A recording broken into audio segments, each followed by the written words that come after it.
Now we had the Southern Kingdom. Most High Christ. You can see he's biased. I ain't mad at you. Now, for the record, don't be mad at me. I don't got as much archaeology because when I argue with somebody online, they don't say that Judah is not the Negroes unless they Pan-Africanists. Right. All these fake Israelites, oh, Judah's all the Negroes. You understand? They got a problem with the Mexicans, which is why I gave y'all 20 slides. Right. They got a problem with the Indians, which is why I gave y'all 2 hours of nothing but the Indians speaking Hebrew, living Hebrew, so on and so forth. Israelites, lost tribes. So now, Judah is a lion's whelp from the prey. My son, thou art gone up. He stoopeth down. He crouched down as a lion. And as an old lion, who shall rouse him up? You take a look at how Judah is inside this captivity. Judah is the lion, but like, who's going to rile him up? You know what it takes to get Judah to riot? Now, rioting's wrong. But you know what it takes for us to just not march and actually go and fight back against our oppressor? So I'll tell you who's going to rile them up. The ISUPK. That's you know right. what I'm saying? Under Commandant General Yohana. That's who's going to rile them up. We got no hope without this.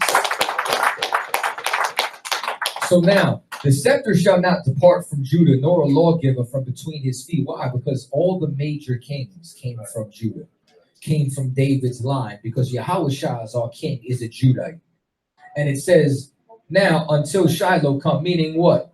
Meaning that even until Yahushua comes, even until the King of Peace comes, and unto him shall the gathering of the people be, which is why you see all these tribes in here right now.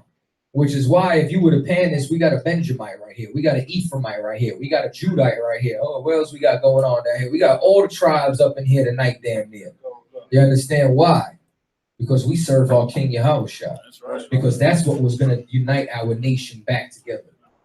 So now, the binding of his foal onto the vine and onto his ass's coat onto the choice vine. He washed his garment in wine and his clothes in the blood of grapes. Because remember, they tried calling Yahushua wine bibber. They try saying that he drank too much. Now, once again, you can't please a hater.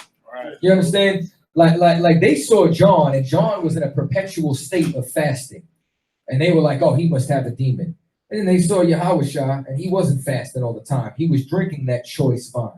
And what they do, they turn around and say he had a devil too. He's a wine drinker. You can't please a hater. Right. You understand? So I don't expect to please too many haters inside here. I bet there's someone likes on that stream. I told you what I feel about you earlier. Right. So now, his eyes shall be red with wine and his teeth white with milk. You understand? Because Yahushua, he liked the finer things. Keep reading.